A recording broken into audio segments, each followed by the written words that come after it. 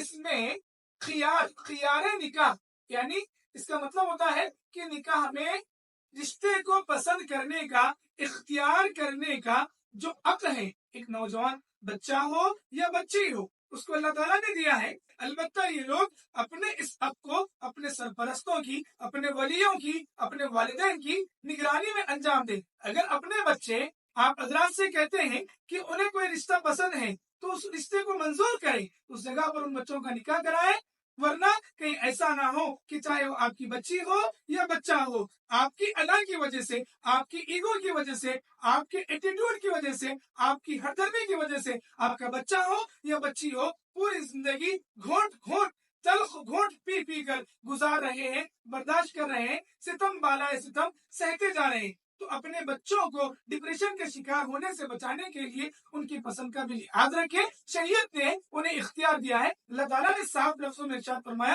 فَانْكِحُوا مَا طَابَ لَكُم مِّنَ النِّسَاءِ تمہیں جو عورتیں بھلی معلوم ہو ان سے نکاح کرو۔ ان آیات سے ہمیں پیغام ملتا ہے فَانْكِحُوا مَا طَابَ لَكُم یعنی نکاح کرنے والوں سے اللہ کا خطاب ہے کہ انہیں جو اچھی لگے۔ جب مردوں کو اختیار ہے تو اسی طریقے سے عورتوں کو بھی اختیار ہے۔ اس کے علاوہ ہمارے ملک کے تعدد ازواج کے خلاف برادران وطن ہو یا اور دوسری نسلیں ہوں یا دوسری قومیں ہوں، وہ تو دین کا مذاق اڑاتی ہیں، حالانکہ وہ لوگ خود کر رہے ہیں، دو دو تین تین چار چار کئی غیروں کی بیویاں ہیں، لیکن مسلمان اور خاص طور پر مسلمانوں میں اللہ نے جنہیں حیثیت دی ہے انہیں چاہیے کہ وہ نکاح کریں، کیونکہ زیادہ نکاح کریں۔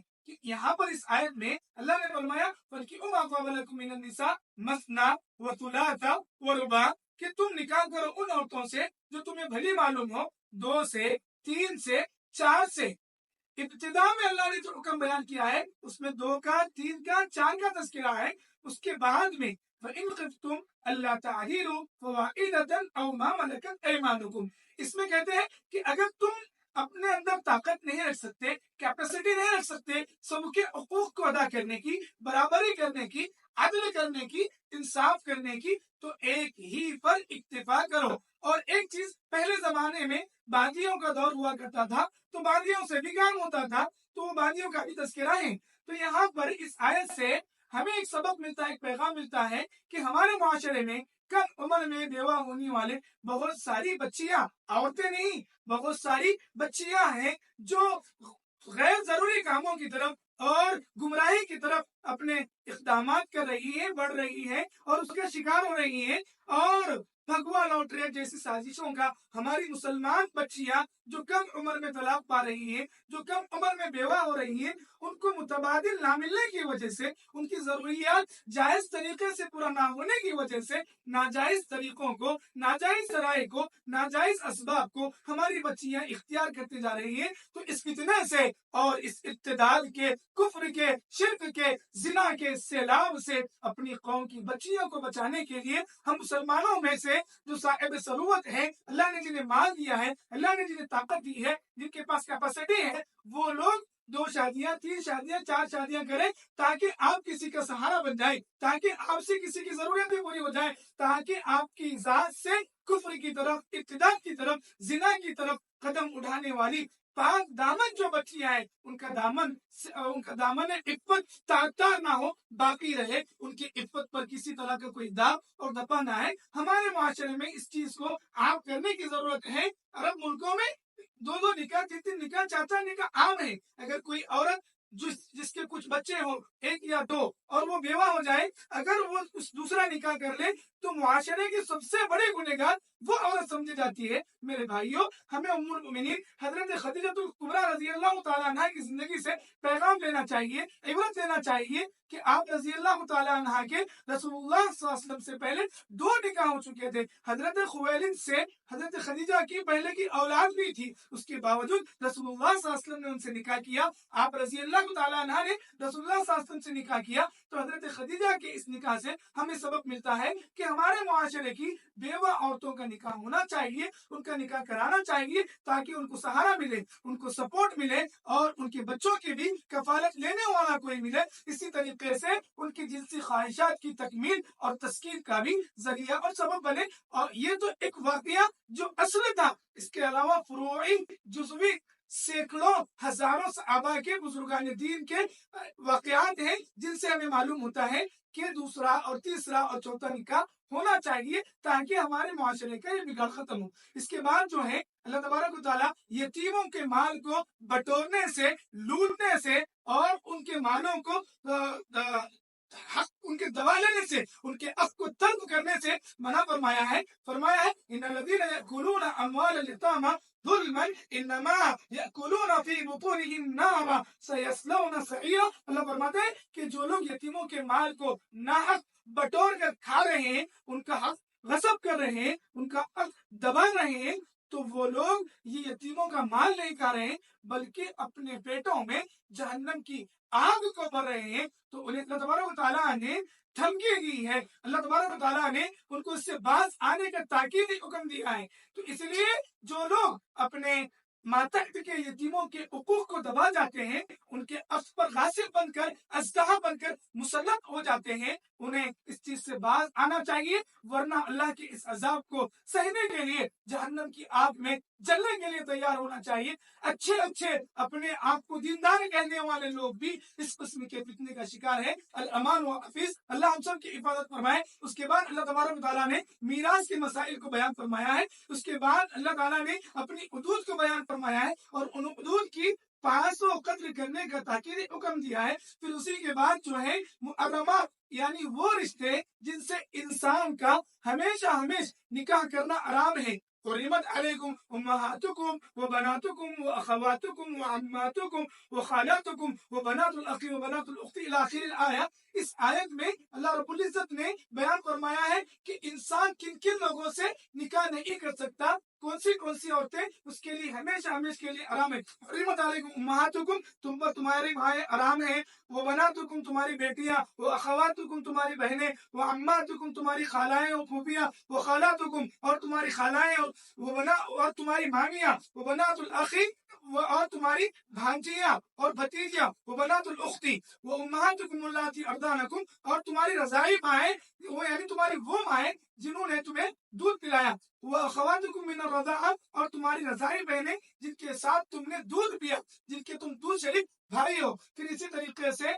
بہو بھی حرام ہے، اور اسی طریقے سے انسان کی وہ ربیبہ، وہ بیٹی جو اس کی بیوی کو اس کے پہلے کے شوہر سے ہے اور وہ بیوی کے ساتھ یہ زندگی گزار رہا ہے، ایسی بچی سے بھی اس کا رشتہ حرام ہے۔ پھر اسی طریقے سے مہر کے مسائل کو اللہ نے بیان فرمایا ہے۔ پھر اسی طریقے سے آج ہی کی تراویح میں اللہ تبارک و تعالیٰ لوگوں کے مال کو آپس میں ناحق طریقے سے لوٹ کر سب کی حفاظت فرمائے۔ اس کے بعد اللہ تبارک و تعالیٰ نے میراث کے مسائل کو بیان فرمایا ہے۔ اس کے بعد اللہ تعالیٰ نے اپنی حدود کو بیان فرمایا ہے، اور ان حدود کی پاس و قدر کرنے کا تاکیدی حکم دیا ہے۔ پھر اسی کے بعد جو ہے محرمات، یعنی وہ رشتے جن سے انسان کا ہمیشہ نکاح کرنا حرام ہے۔ حرمت علیکم امہاتکم وبناتکم واخواتکم وعماتکم وخالاتکم وبنات الاخ وبنات الاخت الی آخر الآیہ۔ اس آیت میں اللہ رب العزت نے بیان فرمایا ہے کہ انسان کن کن لوگوں سے نکاح نہیں کر سکتا، کون سی عورتیں اس کے لیے ہمیشہ کے لیے حرام ہے۔ حرمت علیکم امہاتکم، تم پر تمہارے بھائی حرام ہیں، وبناتکم تمہاری بیٹیاں، واخواتکم تمہاری بہنیں، وعماتکم تمہاری خالائیں اور پھوپھیاں، وخالاتکم اور تمہاری خالائیں اور تمہاری مامیاں، وبنات الاخی اور تمہاری بھانجیاں اور بھتیجیاں، وبنات الاختی وامہاتکم اللاتی ارضعنکم اور تمہاری رضاعی مائیں، یعنی تمہاری وہ مائیں جنہوں نے تمہیں دودھ پلایا۔ وَأَخَوَاتُكُم مِّنَ الرَّضَاعَةِ، اور تمہاری رضاعی بہنیں جن کے ساتھ تم نے دودھ پیا، جن کے تم دودھ شریک بھائی ہو۔ پھر اسی طریقے سے بہو بھی حرام ہے، اور اسی طریقے سے انسان کی وہ ربیبہ، وہ بیٹی جو اس کی بیوی کو اس کے پہلے کے شوہر سے ہے اور وہ بیوی کے ساتھ یہ زندگی گزار رہا ہے، ایسی بچی سے بھی اس کا رشتہ حرام ہے۔ پھر اسی طریقے سے مہر کے مسائل کو اللہ نے بیان فرمایا ہے۔ پھر اسی طریقے سے آج ہی کی تراویح میں اللہ تبارک و تعالیٰ لوگوں کے مال کو آپس میں ناحق طریقے سے لوٹ کر، کھسٹ کر، بٹور کر کھانے سے منع فرمایا ہے۔ یا ایھا الذین آمنوا لا تأکلوا اموالکم بینکم بالباطل الا ان تکون تجارۃ عن تراض منکم ولا تقتلوا انفسکم ان اللہ کان بکم رحیما۔ اس آیت میں اللہ فرماتے ہیں کہ اے ایمان والو، تم لوگ آپس میں ایک دوسرے کے مالوں کو ناحق طریقے سے مت کھاؤ، ہاں مگر یہ کہ تجارت کے ذریعے سے محنت کر کے حلال کمائی سے کھاؤ۔ پھر اس کے بعد جو ہے اللہ تبارک و تعالیٰ نے فرمایا کہ تم لوگ آپس میں ایک دوسرے کا قتل و غارت، کوئی کسی کا مال ناحق لے گا، کوئی کسی کے مال کو ناحق غصب کرے گا، کوئی کسی کے مال کو لینے کی سازش کرے گا، ظاہر بات ہے کہ اس کے نتیجے میں وہ اس کا دفاع کرے گا، حملہ کرے گا، لڑائی جھگڑا فتنہ شر وجود میں آئے گا۔ تو اللہ فرما رہے ہیں وَلَا تَقْتُلُوا أَنفُسَكُمْ، تم اپنے آپ کو قتل بھی مت کرو، قتل و غارت گیری مت کرو، ان اللہ کان بکم رحیما، بے شک اللہ تعالیٰ تم پر رحم کرنے والا ہے۔ اس کے بعد جو ہے ازدواجی زندگی کے بہترین سنہرے اصول اللہ نے بیان فرمائے۔ آج کل ہمارے معاشرے کے بیشتر نوجوان اپنی ازدواجی زندگی کو لے کر پریشان ہے۔ بیوی ستا رہی ہے، بیوی پریشان کر رہی ہے، بیوی بات نہیں مانتی ہے، بیوی جو ہے سسرال کے ریموٹ کنٹرول سے چلتی ہے اور اس کی زندگی دوبر کرتی ہے، اس کا جینا آرام کیے ہوئے ہے، اس کی نیند آرام کیے ہوئے، اس کا کھانا آرام کیے ہوئے، اس کا سونا آرام کیے ہوئے۔ تو ایسے نوجوانوں کے لیے میں آج ایک بہترین ٹپ، ایک قانون الہی لے کر آیا ہوں، ابھی میں آپ کے سامنے پیش فرما رہا ہوں اور پیش کر رہا ہوں۔ اللہ رب العزت فرماتے ہیں الرجال قوامون علی النساء بما فضل اللہ بعضهم علی بعض وبما انفقوا من اموالهم فالصالحات قانتات حافظات للغیب بما حفظ اللہ۔ اللہ فرماتے ہیں کہ مرد عورت پر قوام ہے، حاکم ہے۔ قوام جس طریقے سے ایک گاڑی چلانے والا گاڑی پر مکمل اپنا کنٹرول رکھتا ہے، اپنی گرفت رکھتا ہے، اور ایک رائڈر جو ہوتا ہے وہ اپنی بائک ہو، اپنی کار ہو یا اپنی جو بھی سواری ہو اس پر مکمل تسلط رکھتا ہے، تو اسی طریقے سے اللہ نے ایک مرد کو اس کی عورت پر اپنا تسلط دیا ہے اور اسے قوام بنایا ہے، اسے پورا عاقب بنایا ہے۔ کیوں بنایا ہے؟ اللہ تعالیٰ فرماتے ہیں کہ بما فضل اللہ بعضهم علی بعض وبما انفقوا۔ ایک تو بات یہ ہے کہ اللہ تم میں سے بعض کو بعض پر فضیلت دی ہے، مرد کو عورت پر فضیلت دی ہے، اللہ نے دی ہے۔ اور ایک وجہ بیان فرماتے ہیں وہ بیمار انفقوا، مرد اپنا خون پسینہ دھوپ نہیں دیکھتا، چھاؤں نہیں دیکھتا، اپنی صحت نہیں دیکھتا، بارش نہیں دیکھتا، ہر چیز میں محنت کرتا ہے۔ کس کے لیے؟ اپنی بیوی کے لیے۔ کس کے لیے؟ اپنے بچوں کے لیے۔ کس کے لیے؟ اپنے اہل و عیال کے لیے۔ تو اللہ تعالیٰ فرماتے ہیں وہ بیمار انفقوا، اس وجہ سے بھی کہ مرد حضرات اپنا قیمتی اثاثہ، اپنی محنت کا سرمایہ اپنی بیویوں پر اور بچوں پر خرچ کرتے ہیں، اس وجہ سے بیویوں پر اور بچوں پر مرد حضرات کو مکمل عبور اور قدرت اور قابو حاصل ہے، ہونا چاہیے، اور مرد حقیقی ہونے کی علامت بھی یہی ہے۔ اللہ فرماتے ہیں فالصالحات قانتات، اللہ کی فرما بردار نیک عورتیں وہ ہیں، فالصالحات قانتات حافظات للغیب بما حفظ اللہ، کہ غیب میں، حاضر میں ہر وقت اللہ کے احکامات کی پاسداری کرنے والی ہے، اپنے شوہروں کے حقوق کی حفاظت اور رعایت کرنے والی ہے۔ اب ایک تو اللہ نے مردوں کا مقام، مردوں کی عظمت، ان کی فضیلت کو بیان کیا، اس کے بعد جو ہے جو عورتیں بے خدا ہوتی ہیں، جو عورتیں بدچلن ہوتی ہیں، جو عورتیں بد کردار ہوتی ہیں، جو عورتیں بد اخلاق ہوتی ہیں، ان لوگوں کو اللہ تبارک و تعالیٰ لگام لگا رہے ہیں، کہتے ہیں واللاتي تخافون نشوزهن فعظوهن، وہ عورتیں جو اپنے شوہروں کی ہمیشہ نافرمانی کرتی ہیں، ان کے دلوں کو ٹھیس پہنچاتی ہیں، انہیں تکلیف دیتی ہیں، فعظوهن، تو سب سے پہلے انہیں نصیحت کرو، انہیں پیار سے، محبت سے، حکمت سے، ہمدردی سے، اور کچھ گفٹ کے ذریعے سے، کچھ تحفے کے ذریعے سے انہیں احساس دلاؤ کہ وہ آپ کی بیوی ہیں، آپ ان کے شوہر ہیں۔ فعظوهن، سب سے پہلے نصیحت کرو۔ اگر نیک طبیعت اچھی عورت ہوتی ہے تو اپنے شوہر کی نصیحت کی لاج رکھتے ہوئے راہ راست پر آتی ہے، شوہر کو اپنا سب کچھ مانتے ہوئے اس کی باتوں پر اپنی جان قربان کرنے کے لیے تیار ہو جاتی ہے۔ اگر اتنے اعلیٰ کیٹیگری کی نیک صفت عورت نہیں ہے تو وہ نصیحت کو قبول نہیں کرے گی. تو اللہ کہتے ہیں وَاهْجُرُوهُنَّ فِي الْمَضَاجِعِ، ان کا بستر الگ کر دو. پہلے اس کو ہم سمجھائیں، نصیحت کریں، اس کے بعد بھی نہیں مانی وَاهْجُرُوهُنَّ فِي الْمَضَاجِعِ، اس کا بستر الگ کر دو. اگر وہ غیرت مند ہوگی، اگر وہ باحیا ہوں گی، اگر وہ باعفت ہوگی، وہ مر جانا پسند کریں گی، شوہر کا اپنے بستر سے الگ ہونا پسند نہیں کریں گی، وہ سدھر جائیں گی، وہ راہ راست پر آ جائیں گی.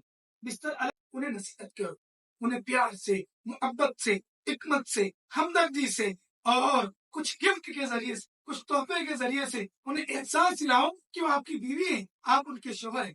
فَعِظُوهُنَّ، سب سے پہلے نصیحت کرو.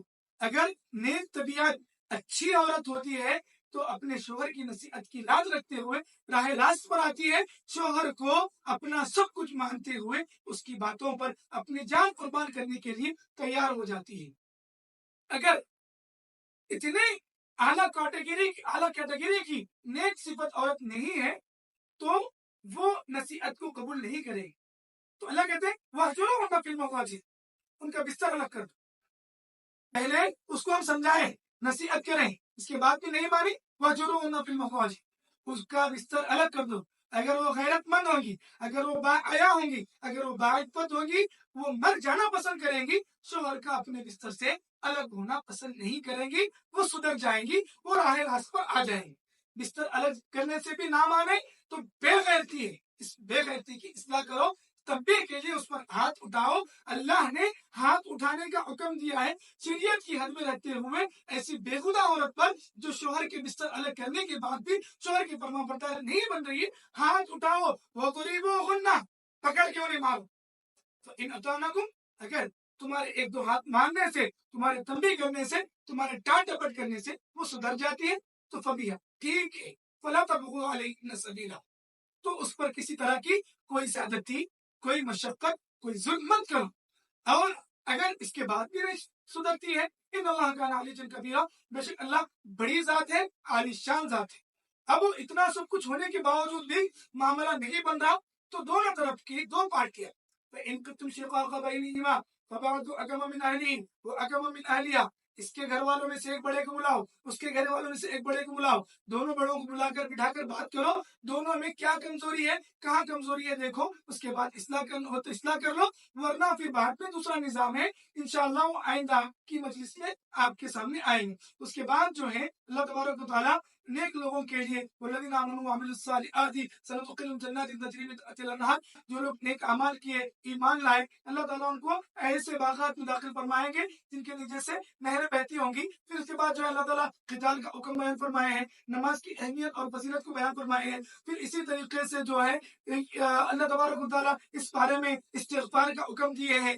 اور بھی بہت سارے صحابہ کے واقعات، غزوات کے واقعات ہیں. اور جو صلاۃ الخوف، جنگ کے درمیان میں بھی صحابہ نماز پڑھ رہے ہیں، بعض صحابہ نماز پڑھ رہے ہیں، بعض صحابہ جو ہے اپنے ہتھیار لے کر ان کی حفاظت اور دفاع کر رہے ہیں، دشمن کی تلواروں کے سائے میں نماز ادا کر رہے ہیں. ہم معمولی آزار پر اللہ ہماری حفاظت فرمائے، ہمیں سمجھتے ہم بھی غفلت کا شکار ہیں، اللہ ہمیں صحیح توفیق دے.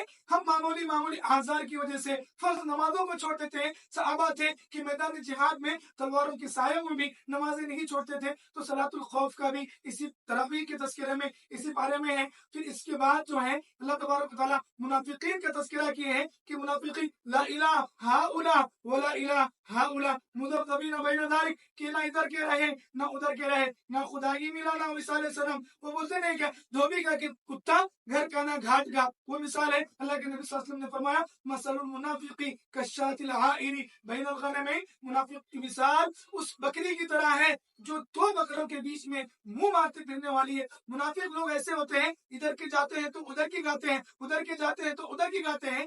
یہ تو عرف میں دنیا کی زبان میں ہوا، دل میں کچھ اوپر کچھ. شریعت کی زبان میں جو لوگ اپنے دل میں کفر، نفاق اور مسلمانوں کی، اسلام کی دشمنی، اسلامی تعلیمات کی دشمنی رکھے ہوئے ہوتے ہیں اور اوپر سے اپنے آپ کو مسلمان ظاہر کرتے ہیں، ایسے لوگوں کو منافق کہا جاتا ہے. ان کے بارے میں اللہ رب العزت نے فرمایا ان المنافقین فی الدرک الاسفل من النار، کہ منافقین